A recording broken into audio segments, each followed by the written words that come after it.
여러분 안녕하십니까? 오늘이 토요일 날이죠. 2026년 1월 24일 오후 6시 25분을 가리키고 있습니다. 그러니까 저녁 시간이죠. 6시 25분을 지금 지나가고 있네요. 이번에도 역시 음악가를 하겠습니다. 이번에는 요하네스 브람스. 이 사람이 이제 브람스죠. 이 사람 모습을 보십시오. 아주 털보잖아요. 수염을 기르고. 근데 이 사람이 한평생 독신으로 살다가 세상을 떠났습니다. 근데 이 브람스가 말이죠. 슈만의 부인이 클라라잖아요. 클라라를 또 좋아했어요. 그러니까, 여러분들 이 시간에 내가 여러 번 얘기했으리라고 봅니다. 슈만이 자기 스승의 딸인 클라라를 굉장히 좋아했어요. 근데 장인 될 사람, 그러니까 클라라의 아버지죠. 스승이자 장인 될 사람인 클라라의 아버지가 굉장히 결사적으로 결혼을 반대했습니다. 그렇게 장인 될 사람이 결사적으로 결혼을 반대했음에도 불구하고 어쨌든 간에 결혼은 성공했어요. 그래가지고 이제 결혼식을 이제 치를 그런 날짜가 되니까 이 슈만이 이 곡을 작곡해가지고 이제 자기하고 결혼할 클라라한테 바친 겁니다. 바로 그 곡이 헌정이라는 곡이에요. 그렇게 해서 이제 살다가 슈만이 이제 정신병에 걸려가지고 굉장히 발광을 하고 그러다가 물에 빠져 죽습니다. 근데 이 브람스가 방금 전에도 내가 얘기를 했지만 결혼하지 않고 평생을 독신으로 살다가 이제 세상을 떠났거든요. 근데 이 브람스가 슈만의 부인 클라라를 또 좋아했다. 이거죠. 서양 음악사의 주요 인물 기록물. 이거는 서양 음악사에 관해서는 내가 여러 번 얘기를 했잖아요. 그러니까 여기서 또 되풀이하지는 않겠습니다. 여기 보면은 이제 고대가 있고, 중세음악이 있고, 르네상스가 있고, 그렇습니다. 그 다음에 바로크가 있고, 그러네요. 근데, 여기 보면 말이죠. 이게 순번이 어떻게 잘못된 것 같은데, 잠깐만 봅시다. 바로크.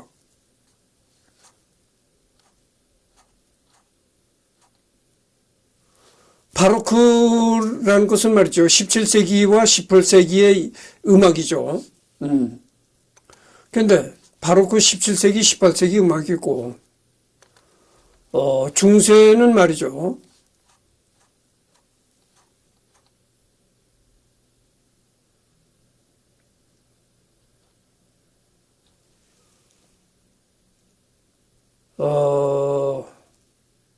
하여튼 중세 음악은 모든 서양 음악사의 기초가 되는 음악이다. 현대인들이 인식하는 음악은 그 직접적인 뿌리를 중세에 두고 있다고 해도 과언이 아니다. 중세 음악은 교회를 모태로 해서 탄생했다.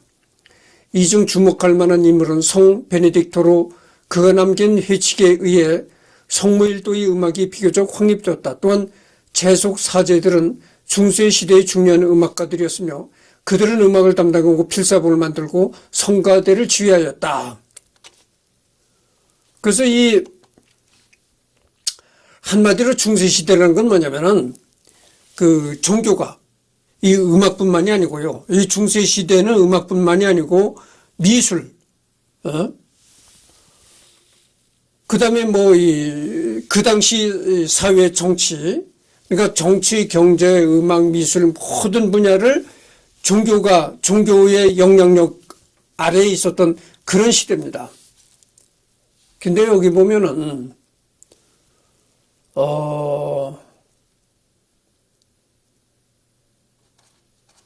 여기 보면 이제 고대라고 나오잖아요. 고대 음악이라고 나오는데, 이 고대 음악은 클래식 음악이라고 하지 않습니다. 왜 그러냐면은, 이 고대 시대의 음악이라는 것은 말이죠. 상당히 그 음악적으로 미흡했어요.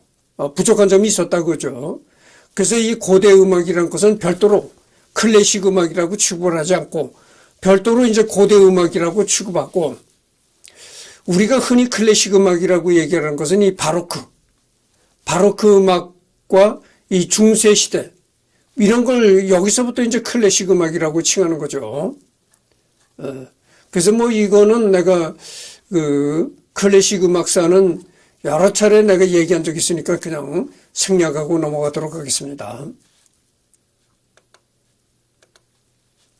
그래서 올해 예전서부터 내가 클래식 음악사에 관해서는 여러 번 얘기를 했으니까 그냥 넘어가도록 하겠습니다.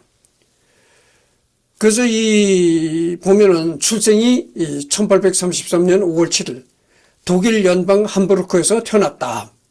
그러니까 이 브람스도 독일 사람이죠. 근데 이 인상을 보면은 눈이 아주 부리부리하고 그 다음에 털보다 이런 얘기죠. 그리고 이 사람이 그 아까도 얘기를 했지만 슈만의 부인 클라라를 좋아했다. 이런 얘기를 합니다. 사망은 1897년 4월 3일에 사망했다. 63세에 사망했다.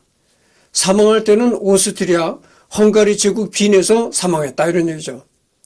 원래 이 오스트리아 빈이라는 곳은 그 음악가들의 그 집합소였어요. 그 당시 이 난다긴다 하는 음악가들이 다 모이는 곳이 오스트리아 빈이었다고 그러죠. 오스트리아. 그래서 오스트리아는 그 클래식 음악의 나라입니다.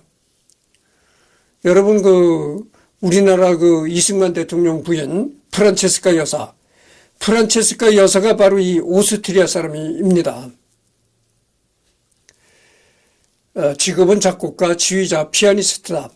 사조는 후기 낭만주의에 속한 작곡가다 이 말이죠. 브람스가. 그 다음에 학위는 브레슬라우 대학교 음악학 명예박사, 케임브리지 대학교 명예박사. 여러분들 케임브리지 대학이라고 알잖아요. 그 영국에 있는 케임브리지 대학입니다. 우리나라 두 번째로 이승만 다음에 대통령을 했던 사람이 윤보선이잖아요. 윤보선 대통령이 바로 이 케임브리지 대학을 졸업한 사람입니다. 종교는 개신교, 루터회고, 무종교, 불가르지론이다. 그러니까 처음에는 이제 개신교라는 종교를 믿다가 그 다음에는 나중에는 아무 종교도 믿지 않는 그런 걸로 했다. 그 서명은 이렇게 했다 이겁니다. 독일 함부르크 출신으로 빈에서 주로 활동했던 작곡가, 피아니스트, 지휘자이다.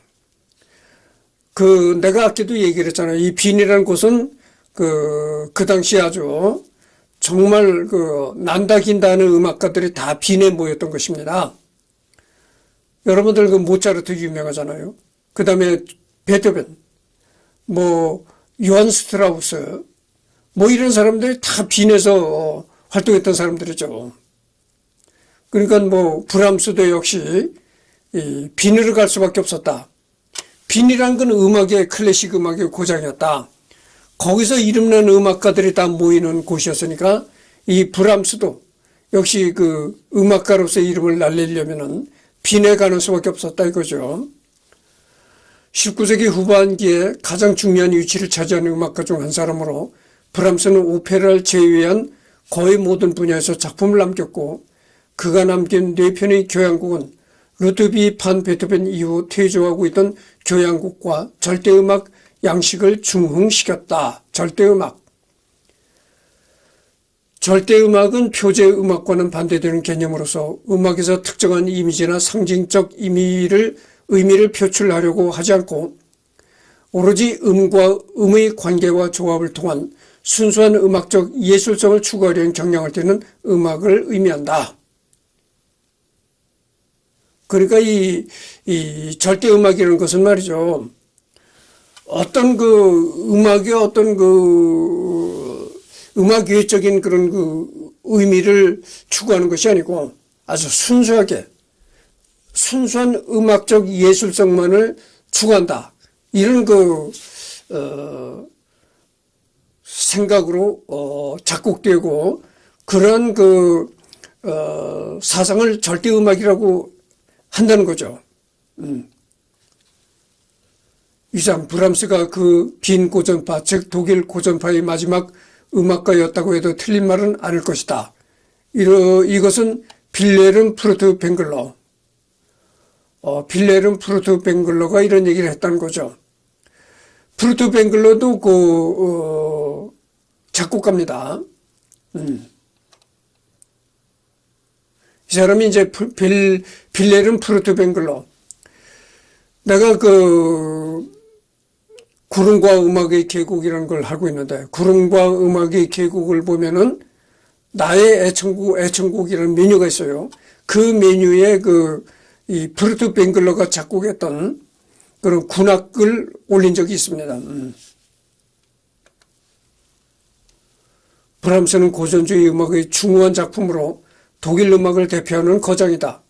동시대 지휘자 한스 폰 빌로는 그를 요한 제바스티안 바흐, 루트비 판 베토벤과 더불어 3B로 칭하기도 했다.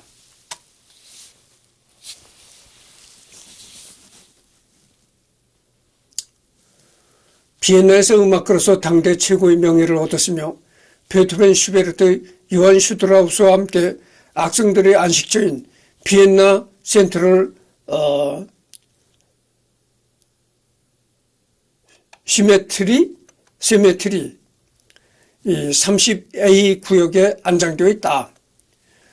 그러니까 이 비엔나에서 활동했다가 브람스도 베토벤, 슈베르트, 요한 슈트라우스 이런 난다 긴다 하는 사람들이 전부 묻혀 있는 그런 공동묘지 30A 구역에 안장이 되었다 이런 얘기입니다. 그러니까 이 브람스도 베토벤, 슈베르트, 요한 슈트라우스 이런 사람들이 묻혀 있는 그런 장소에 묻혀 있다 이런 얘기입니다. 생애.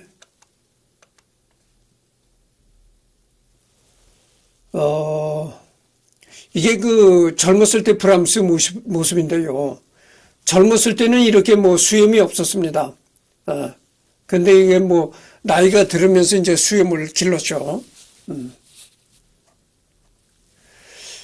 요하네스 브람스는 1833년 5월 7일 북부 독일의 항구 도시인 함부르크에서 요한 야코브 브람스와 요하나 헬리카 크리스티아네 브람스 혼전성은 니센 부부의 아들로 태어났다. 여러분 독일의 함부르크라는 도시 유명하잖아요. 함부르크라는 도시에서 태어났다는 거죠. 브람스의 아버지는 호른과 더블 베이스 연주자였다. 호른. 여러분 호른이라는 걸 이게 바로 호른입니다. 이게 호른도 약간의 저음을 나타내는 나팔인데 완전 저음은 아니고요. 중저음 정도의 음색이 들 겁니다. 호른. 그리고 더블 베이스라고 있잖아요. 더블 베이스는 이런 겁니다. 이게 첼로, 이거 말고 또 이거보다 크기가 훨씬 작은 게 첼로가 있어요. 근데 첼로도 저음을 나타내는 악기이긴 하지만 첼로는 중저음 정도로 나타내는 것이고, 그리고 약간 저음을 나타내는 것이고, 이 더블 베이스라는 이 악기는 말이죠. 굉장한 저음을 냅니다. 예. 그래서 이 오케스트라가 연주할 때도 저음을 이렇게 넣는 거죠. 더블 베이스가 저음을 쿵쿵 이렇게 저음을 넣는 그런 역할을 합니다. 아주 굉장한 저음을 넣죠. 그래서 여러분 저음이 없으면 말이죠. 오케스트라가 연주하는 음악에 저음이 전혀 없다? 그러면 어떻게 되겠어요? 그냥 연주하는 소리가 참새가 짹짹짹짹 하는 것처럼 짹짹짹짹 하는 그렇게 들릴 수밖에 없는 겁니다. 근데 거기다가 이제 쿵 이런 저음을 넣게 되면 말이죠. 상당히 음악이 깊이가 더해지는 웅장함을 더해주는 그런 그 기분을 갖게 하는 거죠. 그래서 저음은 그 음악의 깊이를 나타내는데 중요한 요소다 이런 얘기죠. 이게 그 더블 베이스라고 하기도 하고 콘트라 베이스라고 하기도 합니다. 여기도 나와 있잖아요. 더블 베이스라고 하기도 하고 콘트라 베이스라고 하기도 한다 이 말입니다. 상당히 큽니다 이게.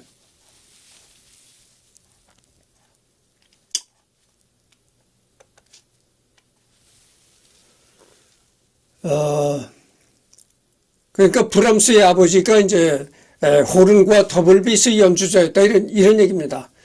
저음을 나타내는 그런 그 연주자였다.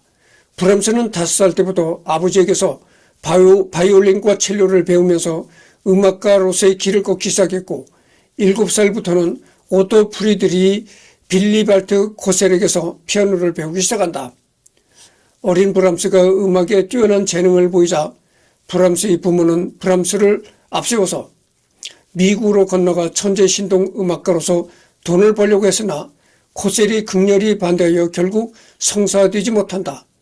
브람스는 10살에 코셀의 스승이었던 에두아르트 마르크스 젠에게 보내져 가르침을 받게 되었고 마르크스 젠에게서 작곡법과 음악론을 배우면서 음악가가 되겠다고 생각을 확고히 한다.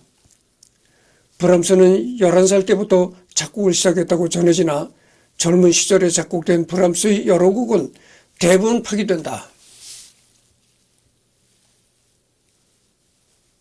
가정 형편이 어려워진 브람스는 학교를 결국 중퇴하고 집안 살림을 돕고자 연회장, 술집, 식당을 전전하면서 피아노를 연주했고 때로는 개인으로서 피아노를 다른 사람에게 교습하기도 하는 동안 틈틈이 합창단을 지휘하고 합창 음악을 편곡하기도 했다. 이때 경험은 브람스의 음악계에 훌륭한 합창 음악을 창작할 수 있는 배경이 되었다. 그래서 이제 브람스는 가정 형편이 어려워가지고 다니던 학교를 이제 그만뒀다는 거죠. 그만두고 뭐 연회장, 술집 이런 데 식당 이런 데를 다니면서 이제 연주를 했다는 거죠. 그러니까 요즘 말로 아르바이트를 했다 이겁니다.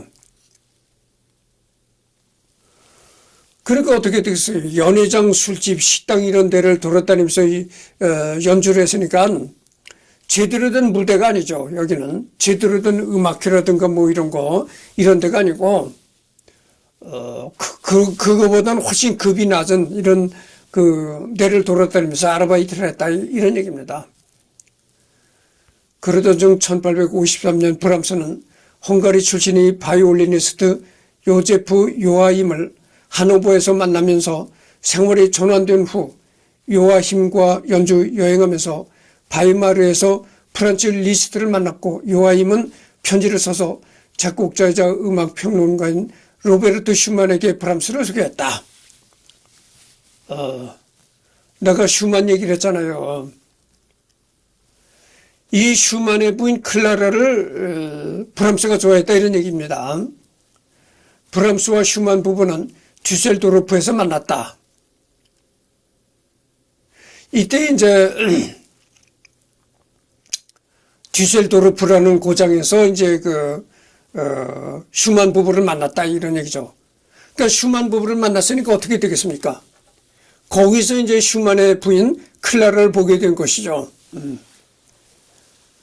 원래 자신의 앞부를 보냈으나 슈만은 너무 바쁜 스케줄로 인해 뛰지도 않고 반성하고 만다. 그럼에도 브람스는 포기하지 않고 여행 스케줄에 슈만 방문을 계획한다. 첫날은 만나지 못했지만 브람스의 금발 단발머리와 푸른 눈에 매료된 슈만의 큰딸 마리가 출단 부부 대신 대문을 열어주고 그의 외모에 호감을 느껴 재방문 요청을 알려주었다고 한다.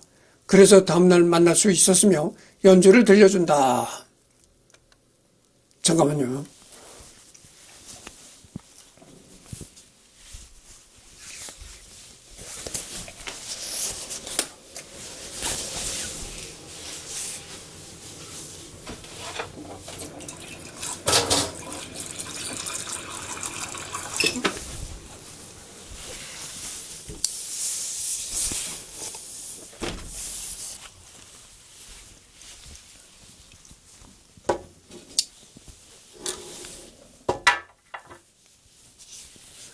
로베르트 슈만은 젊은 브람스의 재능에 감탄을 금치 못했고 이 젊은 음악가를 세상에 소개하고자 자신의 생애 마지막 평론이 된 평론 새로운 길을 발표하였고 이로써 브람스는 전 유럽에 이름이 알려지게 되었다.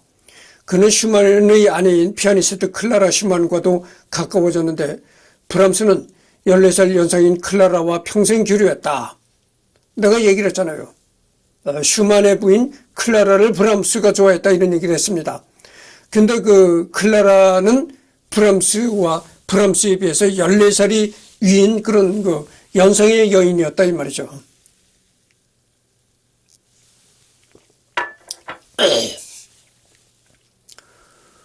그렇게 클라라를 좋아했음에도 그러니까 슈만이 물에 빠져 죽었다고 했잖아요. 정신병을 앓다가 막 광적인 행동을 벌이고 그러다가 이제 물에 빠져 죽었는데 그렇게 남편이 물에 빠져 죽었으니까 이 클라라가 이제 미망인이 된 겁니다. 혼자 사는 과부가 된 거죠. 그렇게 클라라가 혼자 사는 과부가 되었는데도 좋아하면서도 결혼은 끝까지 안 했다 이런 얘기죠. 1857년 공식 직위를 처음으로 얻어 데트몰트 궁정에서 피아니스트로서 근무하게 되었고 1859년부터 1862년 가을까지는 고향인 함부르크에서 여성 합창단을 지휘하고 합창곡을 작곡하며 지냈다.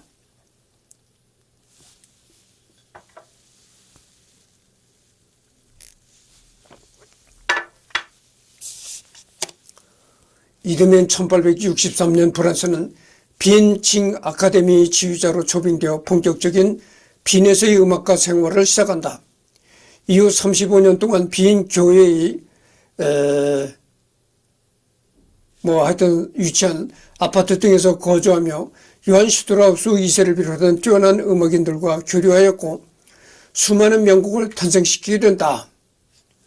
1865년 2월부터 어머니 사망을 추도하는 작품에 착수해서 1868년에 대작 독일 레퀴엠을 완성하고 같은 해 칸타타 리날도를 작곡한다. 1869년에는 로베르트 슈만이 셋째 딸 유리에를 향한 자신의 시련을 노래한 알토 랩소디를 1871년에는 프루이센의 대프랑스전 승리를 기념하는 승리의 노래를 작곡하는 등 관현악부 성악곡을 많이 만들었다.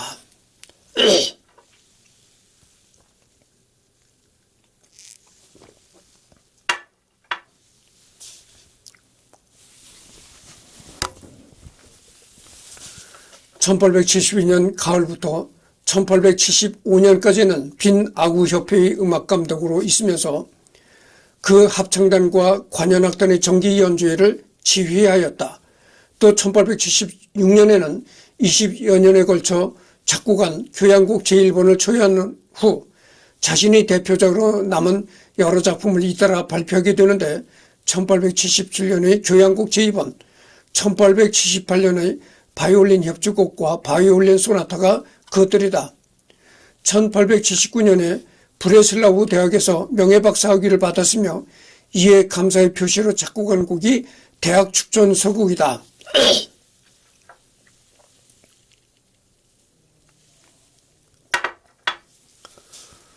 1883년에는 교향곡 제3번이, 1885년에는 교향곡 제4번이 완성되었다.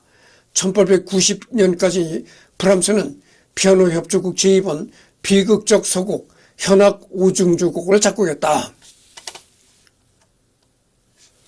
1889년 토머스 에디슨이 보낸 에드바르트 방게만을 만나 목소리 녹음과 연주 녹음을 하였다.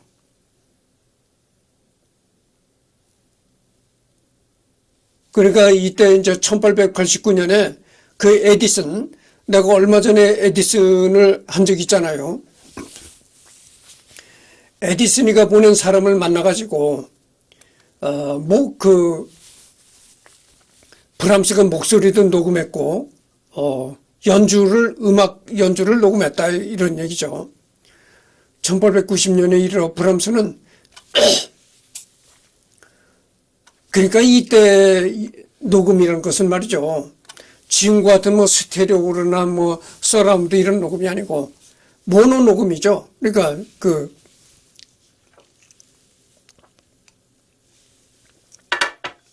모노 녹음입니다.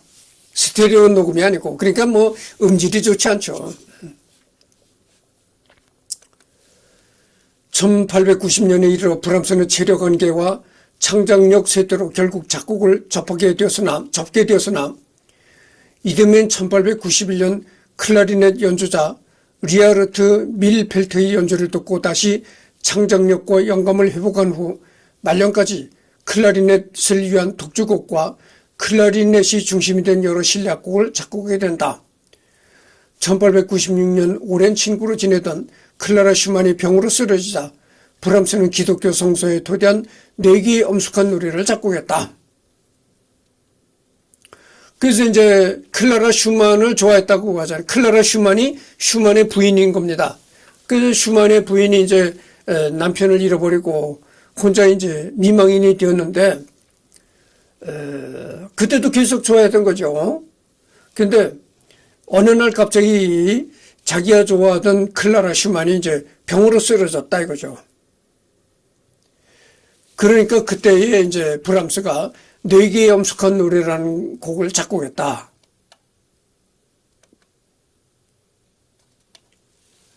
결국 1896년 5월 20일 클라라 슈만이 죽었고 브람스의 건강도 악화되기 시작한다. 그런 와중에서도 오르간을 위한 11개의 코라를 작곡했다. 하지만 이듬해인 1897년 4월 3일 브람스는 간암이 매우 악화되어 결국 장기 부전과 합병증으로 사망하였다. 그러니까 그 간암으로 사망했다 그겁니다.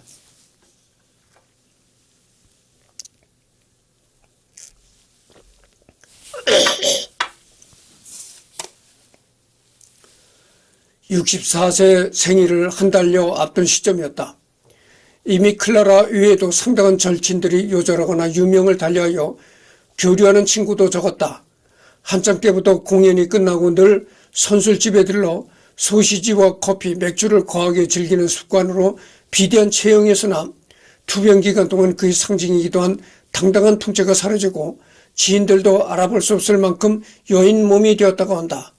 그럼에도 브람스는 방 3개짜리 그의 아파트에서 고용한 가정부의 도움으로 자신의 수집품과 악보 그리고 가족과 친구들의 액자로 가득한 테이블을 정성껏 관리한다. 또 헤르초 겐베르크의 증언에 따르면 브람스는 지친 몸으로도 거동할 수 있을 때까지 동료들에게 안부를 전하려 공연장의 모습을 드러내기도 했다. 그러니까 이 브람스는 브람스 모습을 봤잖아요. 이렇게 턱에 수염이 이렇게 아주 털보처럼 이렇게 수염이 기른 사람인데 거기다가 이제 몸이 비대했다는 거죠. 몸이 이렇게 아주 둥둥하고 아주 비만은 아니지만 보기 좋게 몸이 퉁퉁하고 수염까지 이렇게 기르고 했으니까 아주 풍채가 좋은 그런 사람으로 보였다 이런 얘기입니다.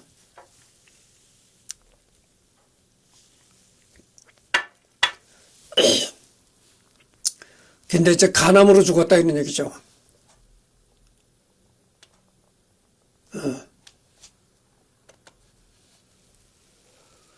브람스 컬렉션. 브람스는 그가 모았던 다른 작곡가들의 악보 원고나 자신의 작필악보, 장서, 지인의 편지 등을 비나구 협회에 기증했다. 이후 브람스와 관련 있는 자료가 체계적으로 더해졌고 이를 바탕으로 한 아구협회 기록보건소의 브람스 컬렉션이 2005년 오스트리아의 유네스코 세계기록유산으로 등재되었다. 작품. 브람스는 비범함으로 경제에 우리란 음악가가 아니었습니다. 그의 위대함과 새로움은 공통 언어를 구사하면서도 자기만의 메시지를 전달할 수 있었다는 데 있죠. 어떤 독일 평론가가 말한 것처럼 브람스는 옛 형식의 새로운 관념들을 담아냈습니다. 환상적 상상력을 다스림으로써 고전파와 낭만파의 상호 모순적인 힘들을 더 높은 차원에서 합쳐둔 것입니다. 롤랑 마뉴엘. 나도 브람스가 회색이라는 점에는 동의하네. 옷감으로 치면 트위드. 하지만 최상급의 트위드야. 림스키 고르자코프와 같은 색채감의 풍부한 오케스트레이션이 아니라는 의미다. 이고르 스트라빈스키. 이 이고르 스트라빈스키도 상당히 유명한 작곡가죠. 언젠가는 이 사람도 이제 할 것입니다. 그래서 모모스키 뭐 이런 걸로 끝나는 게 이제 러시아식 이름이잖아요. 이 사람이 이제 러시아 출신의 그런 작곡가였습니다. 언젠가는 이제 하게 되겠죠. 19세기 독일 음악계는 리스트 바그너 진영과 브람스 진영으로 갈라져 대립했다. 교향시나 오페라처럼 묘사적이거나 줄거리 있는 음악을 주로 쓰는 쪽과 변주곡이나 교향곡 같은 고전적 형식을 갖춘 절대음악을 지지하는 이들 간의 갈등이 있었다.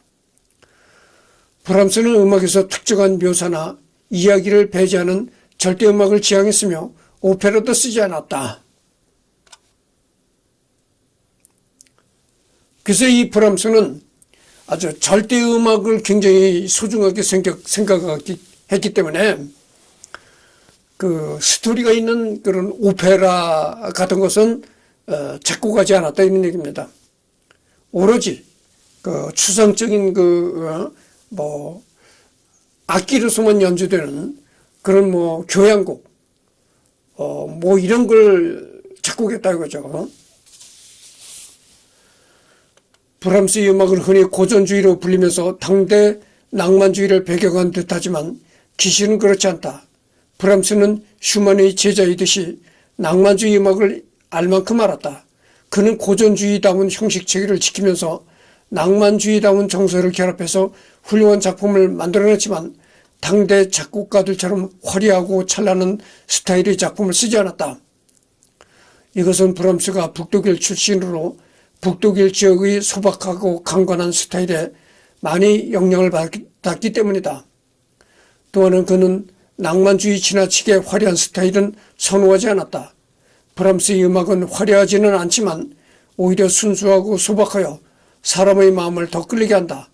브람스의 음악은 후에 드보르작과 쇤베르크 등에게 영향을 끼쳤다. 드보르작, 쇤베르크 다 참 이름 있는 쟁쟁한 사람들이죠. 그 다음에 그 이제 주요 작품.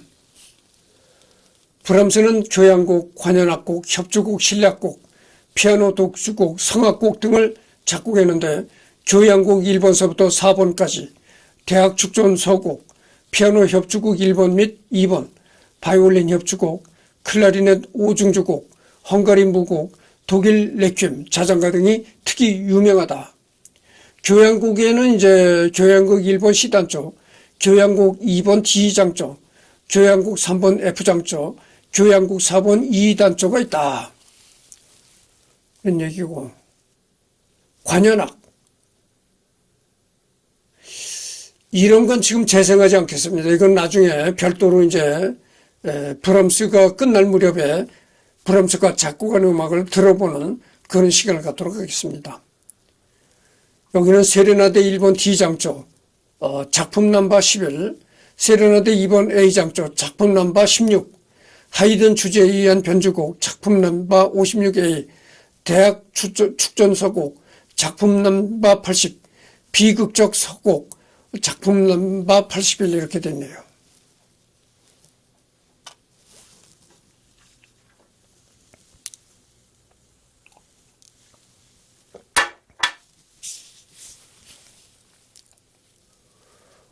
대학 축전서곡이라는 것은 참 유명한 곡이죠. 그다음에 협주곡이 있다 이런 얘기인데 바이올린 협주곡 D장조, 바이올린과 첼로를 위한 이중 협주곡 A단조, 작품 넘버 102, 피아노 협주곡 1번 D단조, 작품 넘버 15, 피아노 협주곡 2번 B플랫장조, 작품 넘버 83 이렇게 되어 있습니다. 그 다음에 신략이 있다. 브람스 현악 6중주, 작품 넘버 18번, 프랑스 피아노 5중주, 작품 넘버 34번, 브람스 피아노 3중주, 작품 넘버 101번, 브람스 클라리넷 5중주, 작품 넘버 115. 브람스는 신략에서 그 진가가 드러난다고 해도 될 정도로 주옥 같은 작품들로 가득하다. 현악 6중주 1번 B플랫장조, 현악 6중주 2번 G장조, 뭐 이런 게 쭉 나갑니다. 피아노곡, 뭐 바이올린곡, 클라리넷곡, 첼로곡까지 이렇게 작곡을 했다.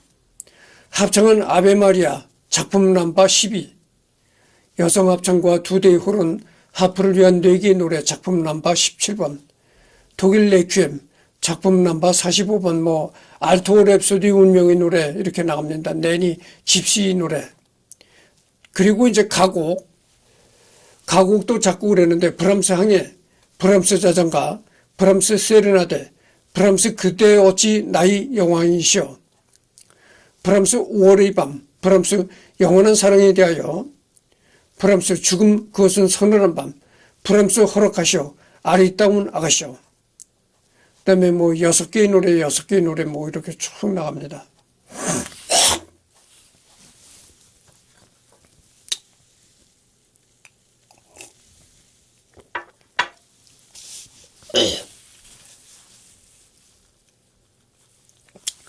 내가 언젠가 얘기를 했잖아요. 이 클래식 음악에 몰두하는 사람은요, 이 대중음악을 잘 듣지 않습니다. 간혹가다 듣긴 하는데, 아주 안 들을 수는 없고 듣긴 하는데 대중음악에 몰입하지는 않는다 이런 얘기죠. 왜냐면 말이죠, 내가 전번 시간에도 얘기를 했잖아요. 이 대중음악은 너무 그 느낌이 세속적이다. 근데 이 클래식은 같은 사랑을 얘기를 해도 세속적으로 들리질 않는다 이런 얘기를 했습니다. 그러고 이 클래식 음악의 그 감각이 발달한 사람은요, 대중음악이 좀 그렇다 해서 대중음악을 절대 비하하는 얘기가 아닙니다. 대중음악은 또 그 나름대로의 또 의미가 있어요. 그런데 뭐 괜히 비판하는 그런 얘기가 절대 아니니까 오해하지 마시기 바랍니다. 이 클래식 음악을 듣는 그런 감각이 발달된 사람은요, 대중음악이 좀 시시하게 들립니다.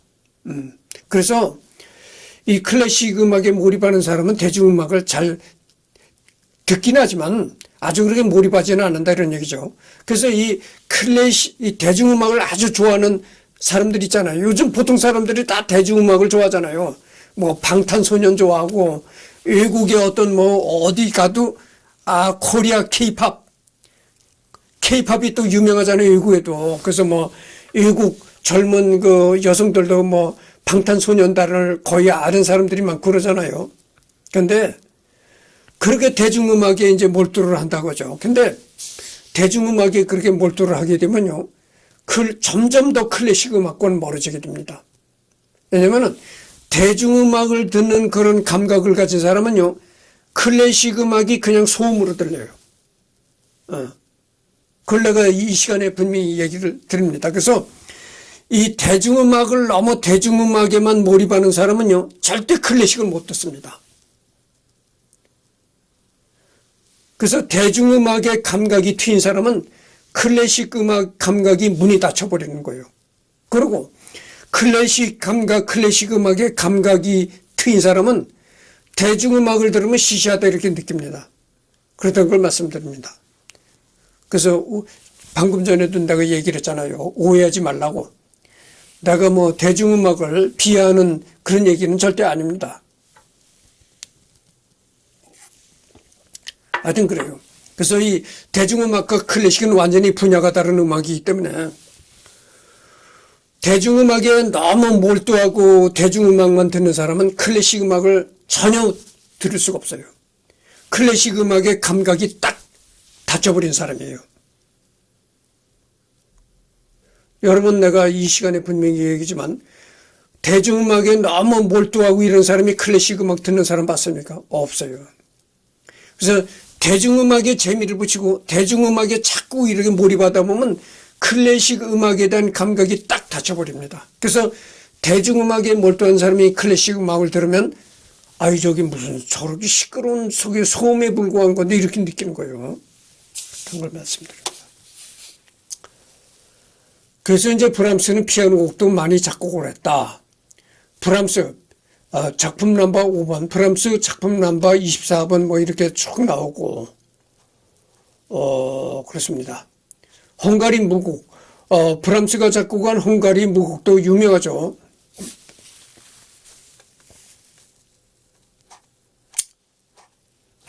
그래서 벌써 40분을 경과했습니다. 그래서 이제 브람스 첫 번째 시간은 여기서 끝내도록 하고 지금이 그 7시 5분이네요. 늦은 시간에 또 한번 녹화를 하도록 하겠습니다. 다음 녹화에는 이제 여기서부터 하도록 하겠습니다.